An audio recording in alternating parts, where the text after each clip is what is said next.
बच्चों, क्या हालचाल। तो आज के আমরা আরো একটা নতুন চ্যাপ্টার ইউনিট 8 পরমাণুর গঠন আজকে আমরা শুরু করব এবং বেসিক আজকে প্রথম দিনে ওর প্রথম দিক থেকে সমস্ত কিছু কনসেপচুয়াল যা কিছু আছে অর্থাৎ প্রথম দিকে রাদারফোর্ডের এক্সপেরিমেন্ট এবং তার এক্সপেরিমেন্টের কিছু লিমিটেশন এবং ওর উপর বোরের স্বীকার্যগুলো এবং সেখান থেকে ইলেকট্রনের বিভিন্ন কক্ষপথে তার বেগ এবং বিভিন্ন কক্ষপথের তার ব্যাসার্ধ নির্ণয় করা শিখব এবং ওর পর এনার্জি নির্ণয় করা শিখব ইলেকট্রনের বিভিন্ন কক্ষপথে এবং আজকে আমরা রিডবার্গ ধ্রুবক এবং রিডবার্গ ধ্রুবকের মান সম্পর্কে ডিসকাস করব। তো চলো শুরু করি। Yes, I am Satya Samanta and this is your fearless YouTube channel everything. চলো শুরু করি। তাহলে হেডিং বানাও। আজকে আমরা শুরু করব চ্যাপ্টার পরমাণুর গঠন বা পরমাণু।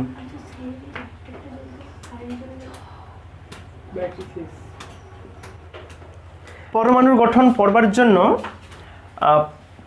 রাদারফোর্ড একটা এক্সপেরিমেন্ট করছিল আর কি, মানে প্রথমে ইলেকট্রন যে আছে সেটা যে থমসন বলে গেছিল, কিন্তু ভেতরে সেন্টারে নিউক্লিয়াসে কি কি থাকে সেই সম্পর্কে ডাউট ছিল। তো তার জন্য বেসিক্যালি রাদারফোর্ডের একটা আলফা রে এক্সপেরিমেন্ট হয় আর কি।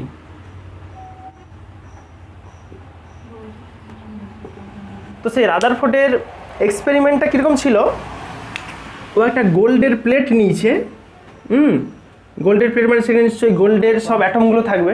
আমি একটা অ্যাটম আঁকি, তাহলে ধরো ভিতরটাতে প্লাস আছে আর বাইরে ইলেকট্রন আছে, যাই বলো এরকম আছে, ঠিক আছে? আচ্ছা, তো ও কী করছে, ওই প্লেটের মধ্যে এদিক থেকে একটা আলফা রে পাঠিয়েছে। আলফা রে পাঠিয়ে দেখছে যে অধিকাংশ আলফা রেই এই যে গোল্ডের যে প্লেটটা আছে সেই প্লেটটাকে ক্রস করে চলে যায়। খুব মিনিমাম সামান্য কিছু সংখ্যক কি হয়, এখান থেকে ধাক্কা খেয়ে বেঁকে অন্যদিকে বা বেঁকে আবার এদিকে ফিরে আসে, ঠিক আছে? মানে খুব সামান্য সেটা সংখ্যায়, ধরো কিছু সংখ্যক ধাক্কা খেয়ে এদিকে চলে এলো, তাহলে এর ডিফ্লেকশন কত হলো 180 ডিগ্রি। দেখছো কি, যাওয়ার চেষ্টা করছিল এই দিক বরাবর, আসছে এখন এই দিক বরাবর, তাহলে অ্যাঙ্গেল কত 180। এইটা হতে পারে ম্যাক্সিমাম ডেভিয়েশন বা ডিফ্লেকশন, ঠিক আছে? কিন্তু ওটা ছাড়াও আরও কিছু সামান্য সামান্য হয়, যেমন ধরো এর কাছাকাছি ধরো কেউ যাচ্ছিল, ভেতরে প্লাস আছে, আবার বার থেকে আলফা রে পাঠাচ্ছ মানে সেও প্লাস। ওই জন্য কী করে দেখা গেল যে কিছু যেন এখান থেকে বিকর্ষণ করে বেঁকে যাচ্ছে রাস্তায়, আর কিছু আছে যারা সোজা রাস্তায় বেরিয়ে যাচ্ছে, বুঝতে পারছো? তারা কাউকে মানেনি আর কি। যেগুলো খুব গা ঘেঁষে যাচ্ছে সেগুলো হালকা করে বেঁকে যাচ্ছে, বিকর্ষণ করে দিচ্ছে। তো এইরকম একটা এক্সপেরিমেন্ট করে, ঠিক আছে? আলফার এক্সপেরিমেন্ট গোল্ডের প্লেটের উপর। তো দেখো, এক্সপেরিমেন্ট তো যে কেউ করে, কিন্তু তোমার মেন কাজ হবে এই এক্সপেরিমেন্টের রেজাল্ট থেকে তুমি কি কি অ্যানালাইসিস করে কি কি কনক্লুশন লিখতে পারো, মানে ওখান থেকে তুমি কি কি জানতে পারো, পর্যবেক্ষণ যেটাকে বলে, ঠিক আছে? আচ্ছা, তো এবার স্টাডি করবো আমরা রাদারফোর্ডের পরমাণু গঠন। রাদারফোর্ডের পরমাণু গঠন। পরমাণু গঠন, দেখো রাদারফোর্ডের পরমাণু গঠন মানে রাদারফোর্ড পরমাণুকে গঠন করেনি, রাদারফোর্ড পরমাণু গঠনকে এক্সপ্লেন করছে, ঠিক আছে? তাহলে এর এক্সপেরিমেন্ট থেকে কি সিদ্ধান্তে আসা যায় সেটা লিখি। সিদ্ধান্ত,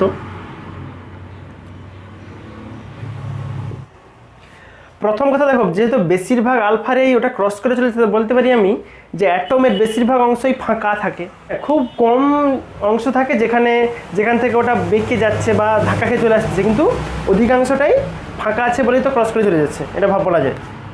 তাহলে প্রথম নম্বর বলবে তুমি 1 নম্বরে যে পরমাণুর অধিকাংশ অংশই ফাঁকা। পরমাণুর অধিকাংশ অংশই ফাঁকা।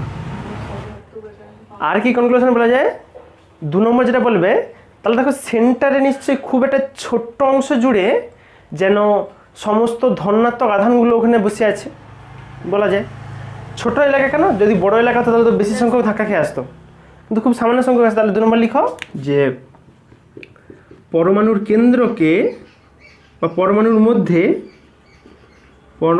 মধ্যে খুবই স্বল্প পরিসরে ধনাত্মক আধানগুলো যেন ঘন সন্নিবিষ্ট হয়ে থাকে একটা ছোট জায়গায় পরিসরে ধনাত্মক আধানগুলি। দেখো কেন শুধু ধনাত্মক বলছে, যখন রাদারফোর্ডের পরমাণু মডেলের এক্সপেরিমেন্ট হয় বা সে যখন সিদ্ধান্তে আসে, তখন কিন্তু এখনও এর ভিতরে যে নিউট্রন আছে সেটা এখন আবিষ্কার হয়নি। অতএব সে জানেনি যে ভেতরে একটা নিস্তড়িত কণাও আছে। মানে সে বলছে যেহেতু দেখো প্লাসকে পাঠাচ্ছে, প্লাসকে বিকর্ষণ করে ঠেলে দিচ্ছে, তার মানে নিশ্চয় ওখানে প্লাস আছে। একমাত্র সেম আধান হলে তো বিকর্ষণ হয়, যদি মাইনাস তাহলে কি হতো, ও তো ওকে অ্যাট্রাক্ট করলি তো ওখানে, মানে আর সেদিকে কিছু বেরাইতো নি, বুঝতে পারছো? ব্যাপক লাগতো মজা, কিন্তু এমনটা হয়নি কখনো। ঘন সন্নিবিষ্ট থাকে আর কি বলতে পারো, ঘন সন্নিবিষ্ট হয়ে থাকে, খুব স্বল্প পরিসর, মানে খুব ছোট্ট এরিয়া জুড়ে যেন সমস্ত প্লাস আধানগুলো একটা চুপচাপ করে বসে আছে একটা জায়গায়। আর লাস্ট পয়েন্টে বলা যায়, আচ্ছা একটা ব্যাপার বুঝো, তোমার তো পরমাণুর ভর বলতে তুমি কি বুঝো? এই টোটাল সিস্টেমটার ভর, মানে ইলেকট্রন থাকবে সেখানে, হ্যাঁ, নিউক্লিয়াস থাকবে, সব শুধু যোগফল।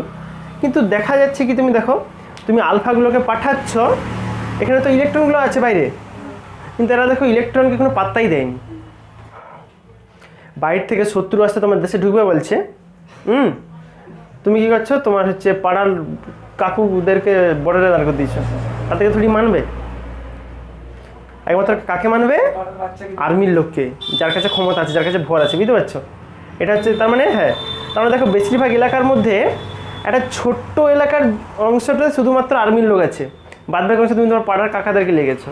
তাহলে লিখো অবশ্যই 3 নম্বর যেটা বলা যায় এখান থেকে, যে কেন্দ্রে ভরগুলো যেন ওখানেই সেন্টার হয়ে থাকে।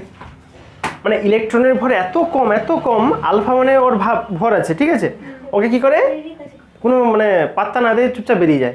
কিন্তু মাঝে এমন বেশি ভর আছে, ওকে কিন্তু অ্যাভয়েড করতে পারেনি, ধাক্কা খেলে ওখান থেকে একবারে ফিরে আসে, বা ওর কাজ দিয়ে গেলে ওকে বিকর্ষণ করে ঠেলে দেয়।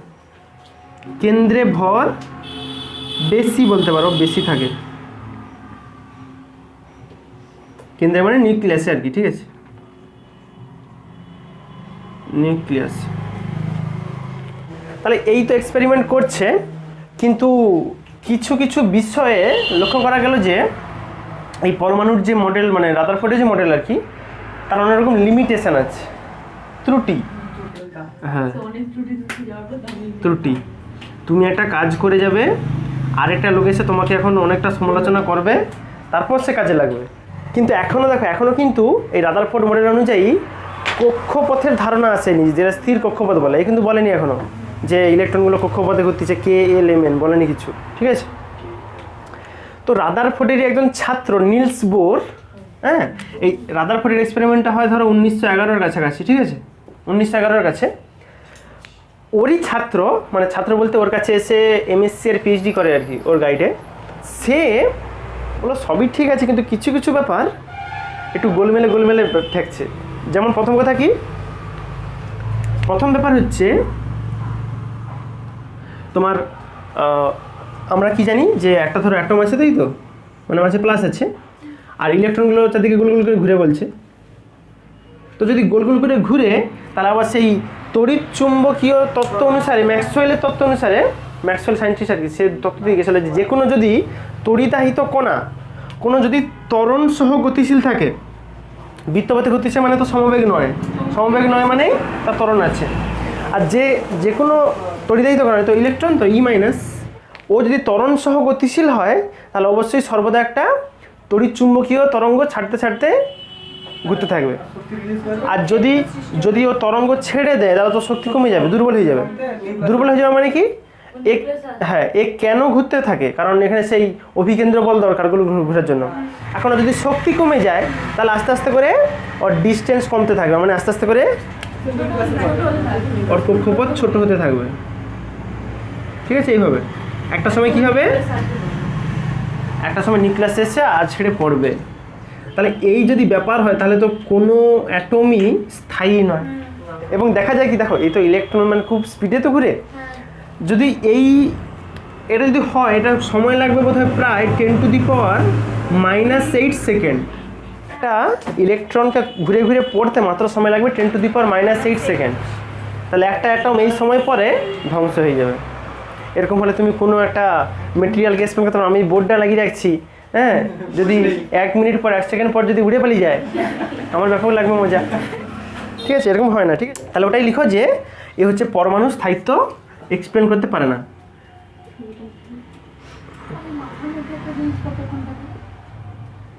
পরমাণু স্থায়িত্ব ব্যাখ্যা করে না। ঠিক আছে, 2 নম্বর যে ব্যাপারটা লিমিটেশনে আর কি, ত্রুটিতে, এ কি বলছে দেখো, এখানে কি দেখলাম আমি, এ যখন গোল গোল করে ঘুরতেছে নিশ্চয়ই এর শক্তি ছেড়ে ছেড়ে আস্তে আস্তে করে কমতেছে। তাহলে এর মডেল অনুসারে এই যে ইলেকট্রন যে শক্তি ছাড়তেছে সেটা হচ্ছে নিরবিচ্ছিন্নভাবে, মানে কন্টিনিউয়াস। মানে তুমি একটা মেশিন চালাইছো, যে মেশিন থেকে কন্টিনিউয়াসভাবে জল বেরোচ্ছে, বা একটা নদী এসে নদীতে কন্টিনিউয়াস জল ফ্লো হচ্ছে, কিন্তু আলটিমেট ওরকম হয় না। ওই শক্তির প্রবাহ কী হয়, আমরা আগেরটা পড়ছিলাম, ডিসক্রিট হয়। তাহলে এ বলতে পারো এ হচ্ছে রেখা বর্ণালী। রেখা বর্ণালীর ব্যাখ্যা দেয় না, ব্যাখ্যা দেয় না। রেখা বর্ণালী কি, মানে এমনি যেটা কন্টিনিউয়াস সিস্টেম, ধরো এনার্জি পাঠাচ্ছে তো একবারে কন্টিনিউয়াস, এরকম কোনো গ্যাপ ফ্যাপ নেই। আর রেখা বর্ণালী মানে হচ্ছে ওরকম কন্টিনিউয়াস নয়, ওটা হচ্ছে এরকম ক্ষুদ্র ক্ষুদ্র ক্ষুদ্র ক্ষুদ্র ক্ষুদ্র ক্ষুদ্র অংশকে যোগ যোগ যোগ যোগ যোগ যোগ করে, বুঝতে পারছো? এই ব্যাপারটা হয়, মানে এক্সপেরিমেন্টালি দেখা গেছে ইলেকট্রন যখন শক্তি ছাড়ে, সেই শক্তির ছাড়ার ফর্মটা হয় এরকম রেখা বর্ণালী ফর্মে, মানে কন্টিনিউয়াস হয় না। ঠিক আছে, তার মানে নিশ্চয়ই এ ভদ্রলোক ভুলভাল বলে গেছে। এর মডেল অনুযায়ী এতে হচ্ছে কন্টিনিউয়াসভাবে শক্তি ছাড়বে, দেখছো, কোনো গ্যাপ ফ্যাপ নাই মাঝে। এইটা হচ্ছে কিছু লিমিটেশন পাওয়া গেছে। দেখো, যে কেউ কাজ করলে তার ভুল খুঁজতে বুঝলে অনেক ভুল পেয়ে যাবে, কিন্তু আলটিমেট পরীক্ষা করছিল বলেই কিন্তু এর পরবর্তী স্টাডিগুলো হয়েছে। এইবার একটা বেসিক জিনিস যেটা বলবো সেটা হচ্ছে এই যে অ্যাটমিক যে স্ট্রাকচার, অ্যাটমের স্ট্রাকচারের সঙ্গে আমাদের এই মহাকর্ষীয় যে স্ট্রাকচার, মানে সূর্য আছে, পৃথিবী ঘুরতেছে, তার কী কী সাদৃশ্য আছে, কী কী বৈসাদৃশ্য আছে, মানে তার সঙ্গে তুলনা করবো। মেন ব্যাপার কী কী হবে বলো তো? যদি অ্যাটমিক স্ট্রাকচার দেখো, সেখানে দেখবে কক্ষপথগুলো হয় উপবৃত্তাকার, কিন্তু আমরা একটু পরে পড়বো অ্যাটমের ক্ষেত্রে তার যে কক্ষপথগুলো হয় সেগুলো হয় পুরো পিওর গোল্ড। আর কিছু বলা যায়, যেমন হচ্ছে মহাকর্ষীয় ক্ষেত্রে কিন্তু সেখানে হচ্ছে আধানের উপর নির্ভরশীল ছিল না, সেখানে আকর্ষণ বলছিল শুধুমাত্র ভরের উপর নির্ভরশীল, ভাবো। কিন্তু এখানে যে বলটা হবে এটা হচ্ছে কুলম্বের বল হবে। কুলম্বের বল মানে আধানের উপর নির্ভরশীল, Q1 Q2, হ্যাঁ এইসব। আর এখানে আধান আছে বলেই এখানে আকর্ষণও হয়, বিকর্ষণও হয়। তুমি দেখবে মহাকর্ষীয় ক্ষেত্রে একটা কক্ষপথে কখনো একটার বেশি দুটো গ্রহ ঘুরে না। সূর্যের চারদিকে পৃথিবী একা, মানে একা বলতে ওই কক্ষপথে পৃথিবী ছাড়া কেউ ঘুরে না, ওই নির্দিষ্ট। কিন্তু আমরা পরের দিকে দেখবো ইলেকট্রনগুলো কিন্তু একটা কক্ষপথে 2টা 6টা 8টা থাকতে পারে, ঠিক? তার মানে একটা কক্ষপথে একাধিকও থাকতে পারে। এই ধরনের কিছু কম্পেয়ার করা যায়, এগুলো জাস্ট প্রাথমিক বিষয়। এইবার যেটা ডিসকাস করবো সেটা হচ্ছে বোরের স্বীকার্য সম্পর্কে। মানে বোর যে মডেলটা দিয়েছে সে আগে কিছু কনক্লুশন, কিছু শর্ত ধরে নিয়েছে, যদি এই কন্ডিশন আমার ফলো করে তাহলে আমার সব কিছু ঠিকঠাক ব্যাখ্যা হবে। ঠিক আছে, তাহলে এবার লিখো বোরের স্বীকার্য।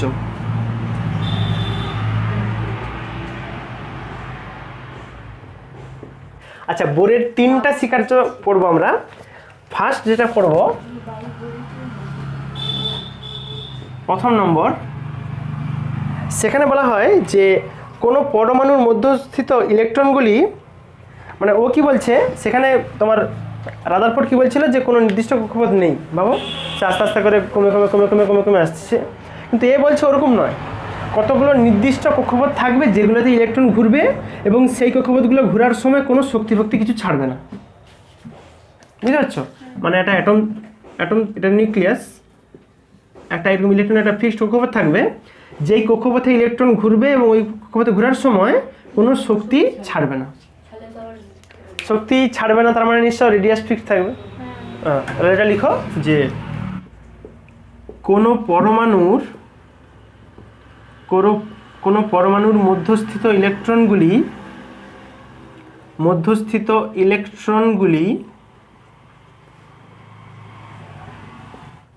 কতকগুলি অনুমোদিত কক্ষপথে পরিভ্রমণ করে। কতগুলি অনুমোদিত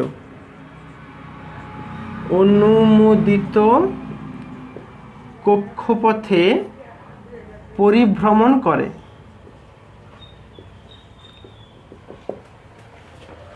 এবং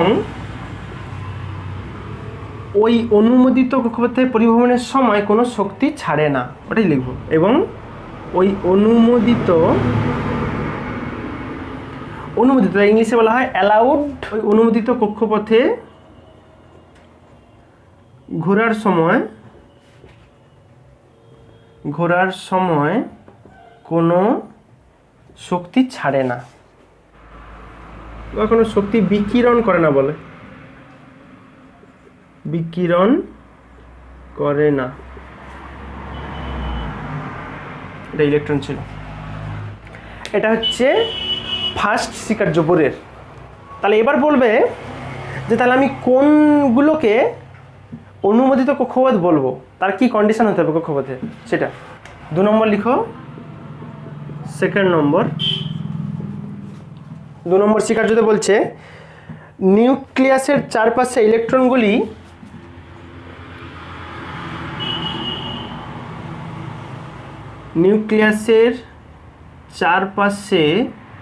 ইলেকট্রনগুলি শুধুমাত্র সেই কক্ষপথে ঘুরবে যেখানে কৌণিক ভরবেগ হবে h/2π এর পূর্ণ গুণিতক। ইলেকট্রনগুলি সেই কক্ষপথেই ঘুরবে যেখানে ইলেকট্রনের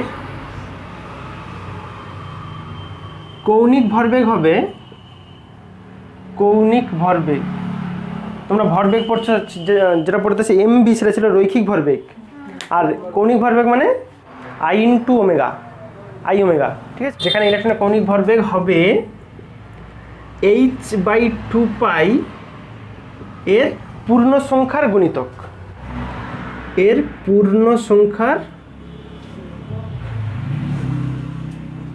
গুণিতক, এবং সেই কক্ষপথগুলি হবে স্থায়ী কক্ষপথ, ঠিক আছে।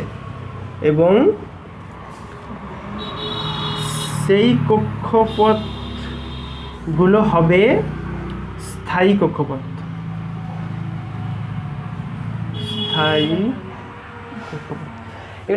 আচ্ছা, তাহলে এর একটু মানে যে ব্যাপারটা বলছে আর কি, যে কক্ষপথগুলো কৌণিক ভরবেগ হবে h/2π এর পূর্ণ গুণিতক। তাহলে এর একটু গাণিতিক রূপটা দেখি। হ্যাঁ, গাণিতিক রূপটা দেখি। আমরা কৌণিক ভরবেগের ফর্মুলা কি জানি?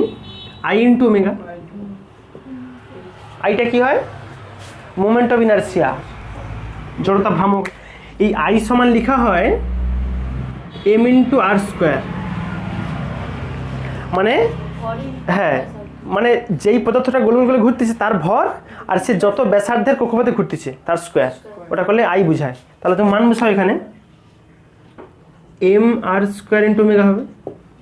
এবার ওমেগার সঙ্গে ভি সম্পর্কে জানো? ওমেগা সমান হয় v/r,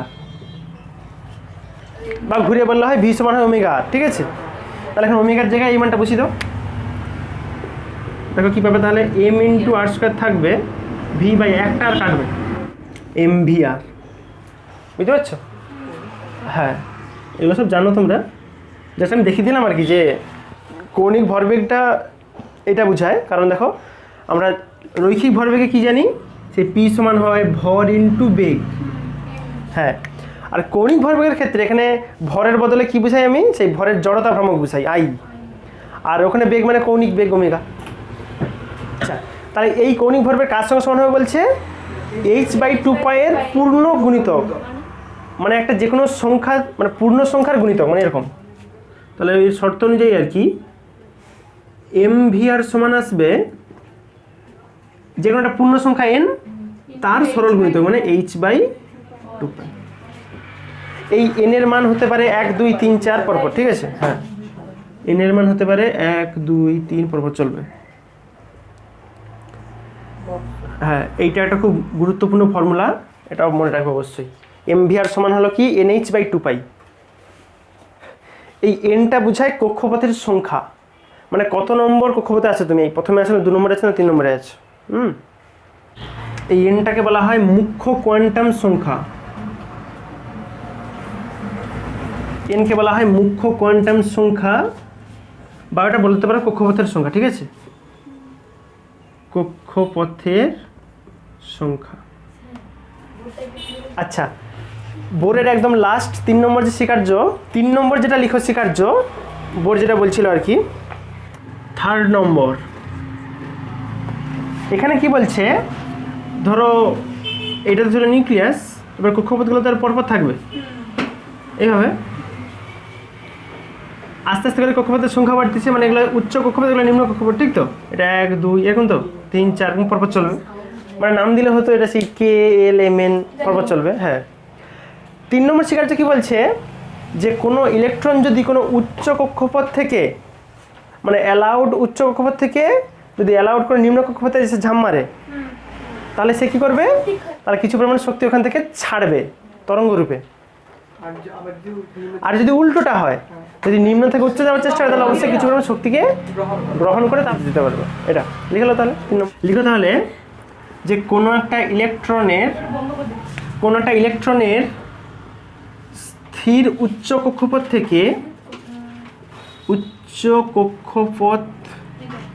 থেকে স্থির নিম্ন কক্ষপথে ঝাঁপালে বা সংক্রমিত হলে, ঠিক আছে, ঝাঁপ দিলে আর কি, তাহলে এখান থেকে ঝাঁপ দেবে এখানে কক্ষপথে ঝাঁপালে, বা বলা যেতে পারে সংক্রমিত হলে, এক ইংলিশে বলা হয় ট্রানজিশন হলে, ঠিক আছে।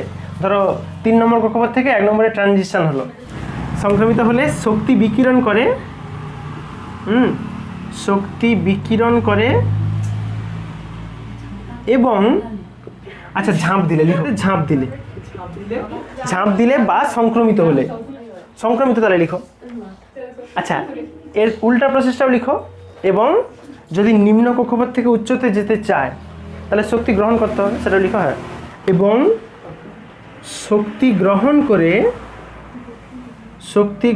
করে নিম্ন কক্ষপথ থেকে উচ্চ কক্ষপথে সংক্রমিত হয়।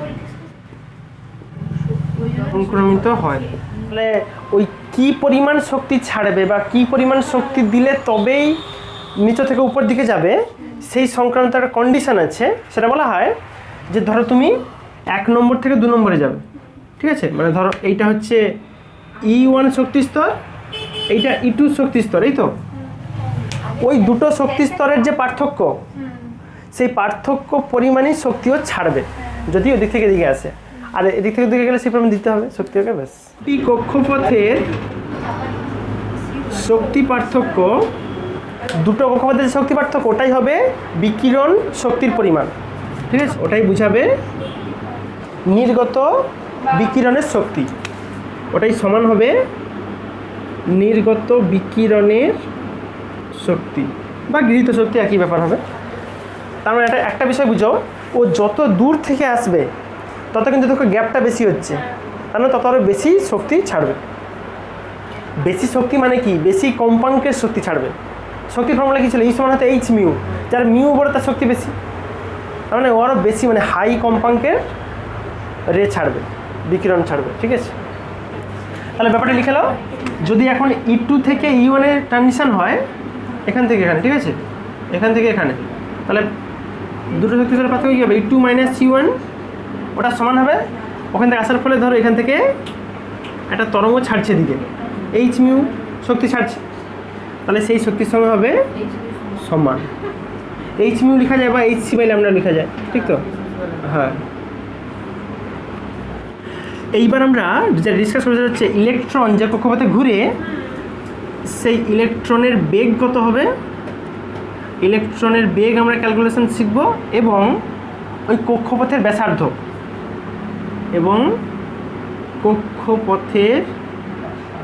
ব্যাসার্ধ নির্ণয়। এই ফর্মুলা কিন্তু খুব গুরুত্বপূর্ণ। আমরা এক্ষুনি বোরের তত্ত্ব পড়ছিলাম, তাহলে বোরের স্বীকার্য অনুসারে লিখো, তাহলে আমরা কি লিখতে পারি? বোরের স্বীকার্য অনুসারে যদি কোনো n-তম কক্ষপথ থাকে, n-তম কক্ষপথের ক্ষেত্রে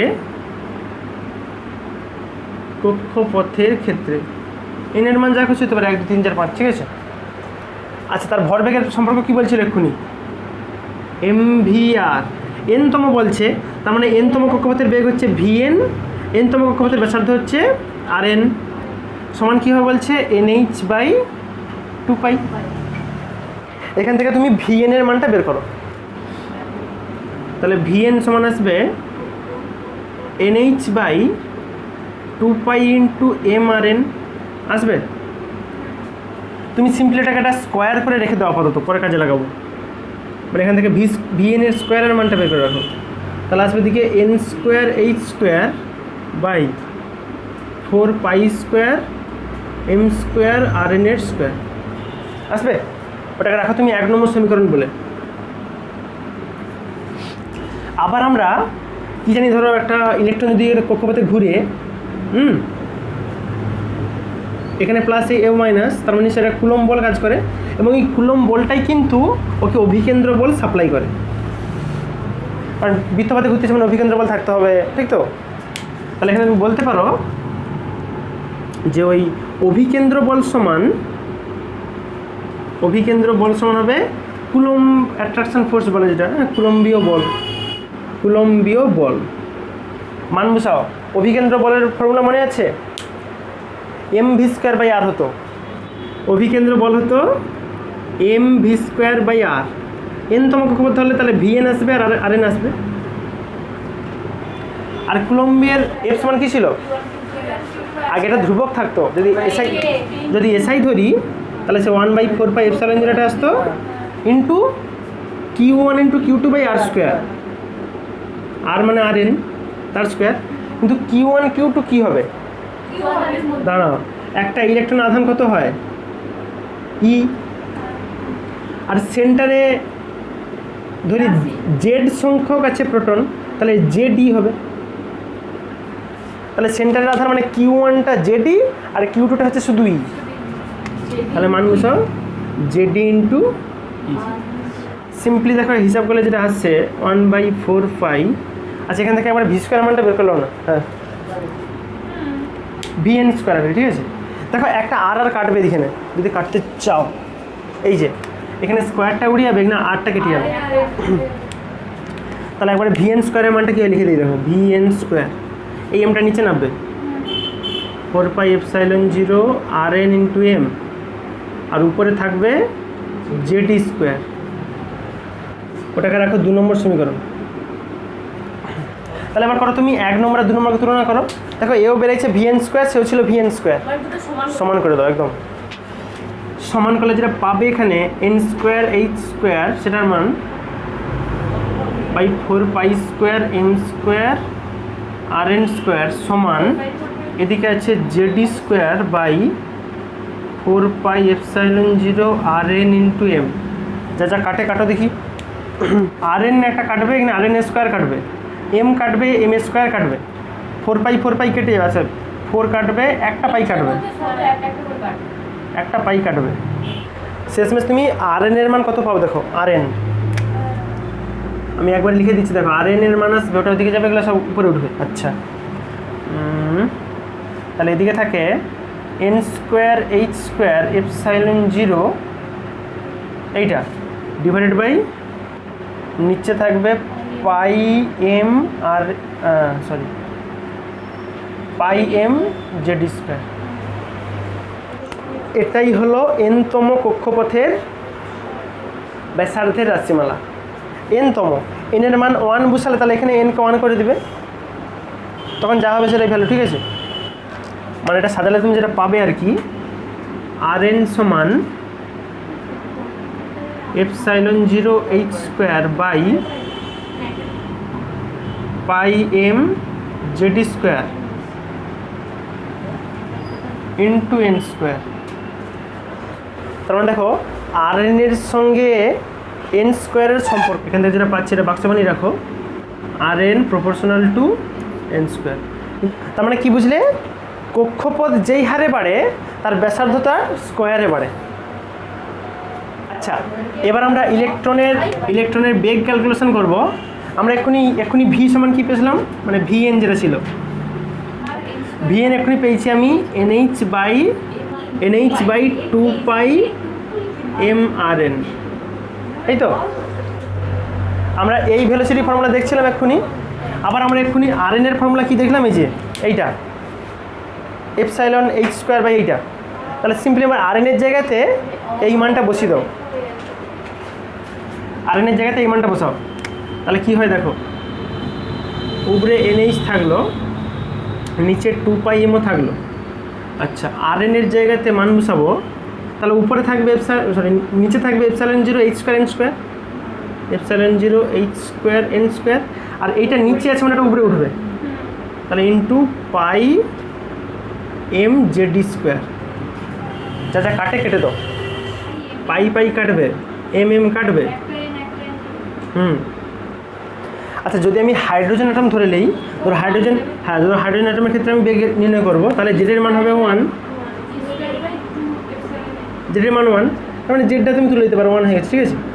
এইটা তাহলে কী হচ্ছে, শুধু E² বাই নিচে থাকছে 2ε0 NH বাই HN, ঠিক আছে। ওটাই এলো হাইড্রোজেনের ক্ষেত্রে ইলেকট্রনের বেগ।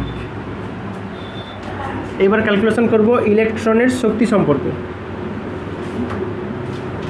ইলেকট্রনের শক্তি, শক্তি দুরকম হয়, তোমরা জানো, এটা স্থিতি হয়, স্থিতিশক্তি, গতিশক্তি হয়। আগে তাহলে স্থিতিশক্তি ক্যালকুলেশন শিখি, তারপর দুটাকে যোগ্য দেবো, সব মোট শক্তি পেয়ে যাবো। স্থিতিশক্তি, আচ্ছা বলো তো ইলেকট্রনের স্থিতিশক্তি মানে এখানে অ্যাকচুয়ালি মানে কোন ব্যাপারটা বোঝাচ্ছে? এই যে কুলম অ্যাট্রাকশন ফোর্স, ওই অ্যাট্রাকশন আছে বলেই কিন্তু এর মধ্যে স্থিতিশক্তি আছে। তোমরা সেই আমি বলছিলাম তোমার ক্লাস 11-এ, যদি কোনো আদর্শ গ্যাস থাকে, আদর্শ গ্যাসের হচ্ছে স্থিতিশক্তি 0, কারণ আদর্শ গ্যাস মানে তার কোনো অণুর সঙ্গে কোনো অণুর কোনো আকর্ষণও নেই, বিকর্ষণও নেই। আকর্ষণ বিকর্ষণ না থাকা মানে এই ভ্যালু 0। মানে এখানে অ্যাকচুয়ালি যে দায়ী হবে আর কি, সেটা হচ্ছে আমার সূত্র কী ছিল, 1/4πε0 ইন্টু একটার আধান কত, মানে যেটা সেন্টার হয় জেডি, আর ইলেকট্রন মানে -c আধান, শক্তি বের করবে এখানে, এটা ছিল ইপির মান ম্যাডাম, স্থিতিশক্তি, ঠিক আছে, E for potential by R. Attraction ফোর্সটা হতো r², যখন শক্তি বের করবে নিচে শুধু আর থাকে, যেটা ই বের করতাম সেখানে। আচ্ছা, তাহলে কি পাচ্ছে দেখো এখানে, -1/4πε0 জেডি² বাই আর, এটা। এবার বের করো গতিশক্তি কত হবে। গতিশক্তি, গতিশক্তির রাশিমালা জানো, ই কে ফর কাইনেটিক এনার্জি, সূত্র আছে 1/2m, এখানে vn² ভাবো। আমরা যে সেই আগেরটাতে কুলম অ্যাট্রাকশন ফোর্স যেখানে পড়ছিলাম, সেখানে কী ছিল দেখো, সেখান থেকে vn² এর মান কী পেয়েছিলাম, 1/4πε0 ইন্টু, আগে ক্যালকুলেশন করছিলাম vn² আমার মান ছিল এটা, ইন্টু জেডি² বাই এম আর এন। আমি এখানে মান বসাবো m ইন্টু vn², তাহলে এই এমটাকে এখানে তুলে এনে দিই, কী বলছি বুঝতে পারছো? তাহলে এখান থেকে m vn² এর মান কত পাবে, 1/4πε0 ইন্টু জেডি² বাই আর এন। তাহলে vn² সূত্র ছিল আমার 1/4πε0 জেডি² বাই আর এন। আমি এই এমটাকে এখানে তুলে আনছি, তাহলে mv², ওই mv² এর মানটা এখানে বসিয়ে দেবো। তা তুমি যেটা পাবে দেখো এখানে, 1/2 ইন্টু 1/4πε0 জেডি² বাই আর এন। আমার উদ্দেশ্য হচ্ছে আমি বের করবো ইলেকট্রনের মোট শক্তি। মোট শক্তি ই সমান কি আসবে, মানে ইএন বলো, এনতম কক্ষপথে, সেটা আসবে ইপি প্লাস ইকে। আর মান বসানো দেখো একবার করে দিচ্ছি ক্যালকুলেশনটা।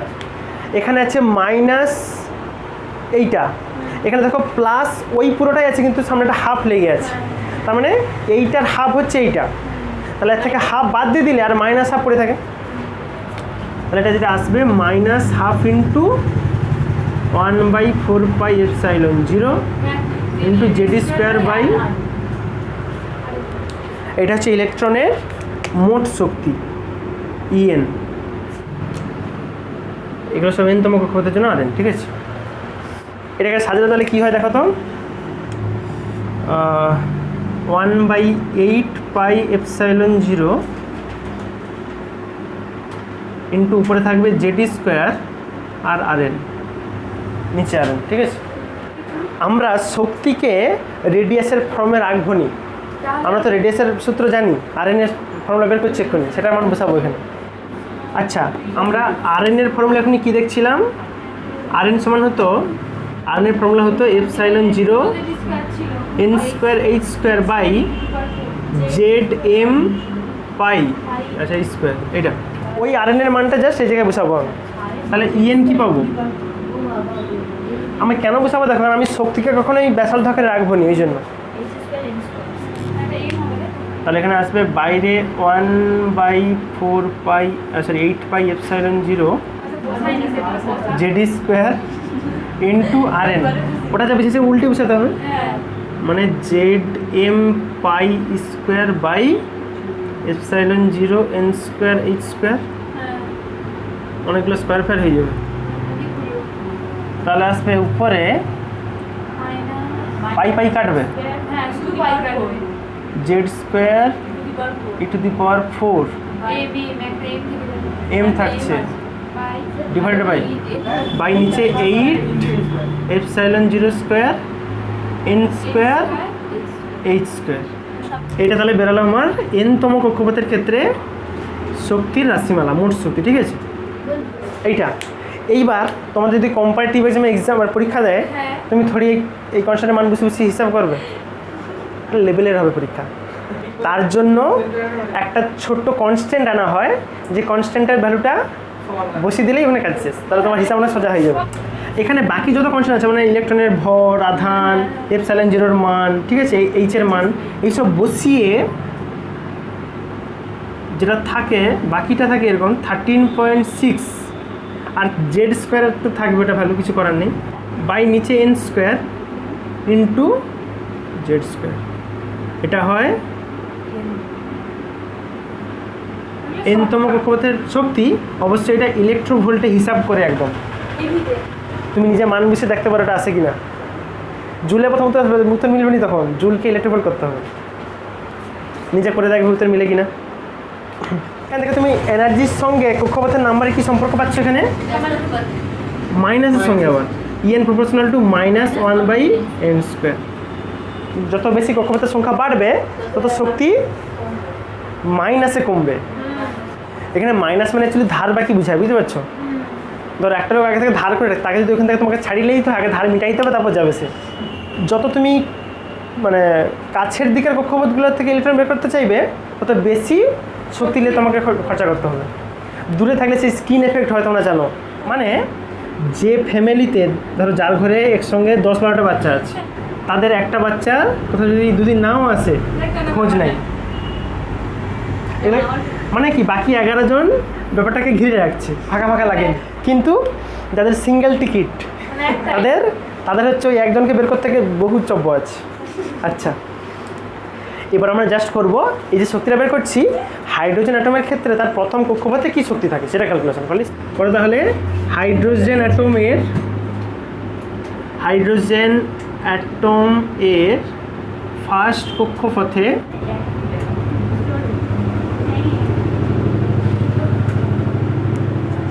শক্তি, তাহলে এন এর মান কত হবে? 1, আর হাইড্রোজেন মানে জেড এর মান হবে 1।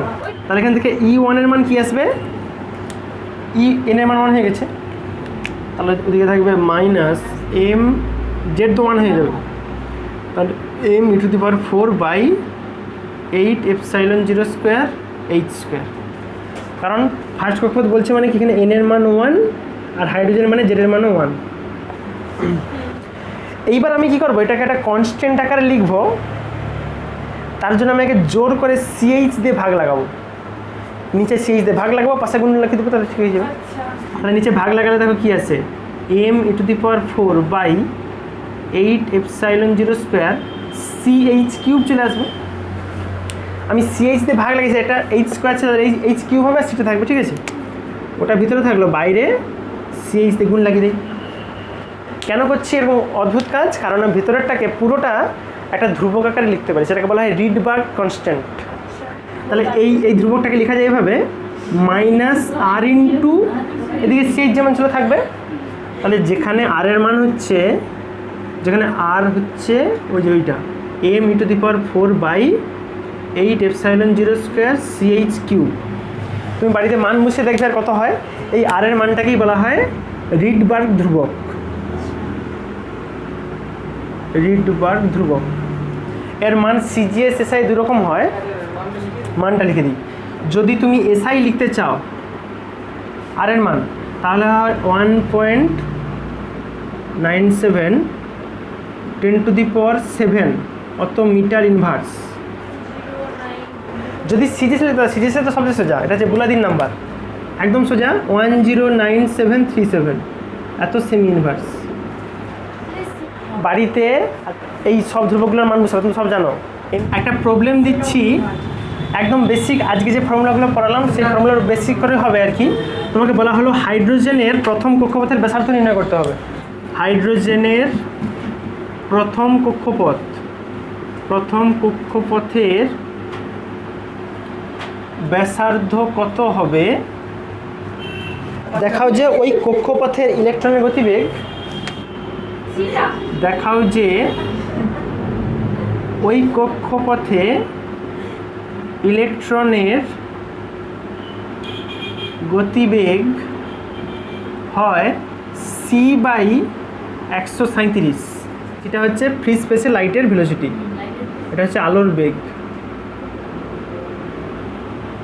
এই দুটো কাজ করতে হবে, দেখাতে হবে। মানে ভি এন এর মান বের করবে, এন এর জায়গায় মান বসাবে, জেড এর মান করে দেবে, সি আকারে নিয়ে আসবে। ঠিক আছে, এই একটাই দিলাম মাত্র হোমওয়ার্ক। আর এন এর ফর্মুলাতে বসাবে আর ভি এন এর ফর্মুলাতে বসাবে, ঠিক আছে। আর তোমরা প্রত্যেকে করতে পারলে কি না কমেন্টে অ্যান্সার জানাও, দেখে বলো তোমরা ঠিক করলে না ভুল করলে, ঠিক আছে।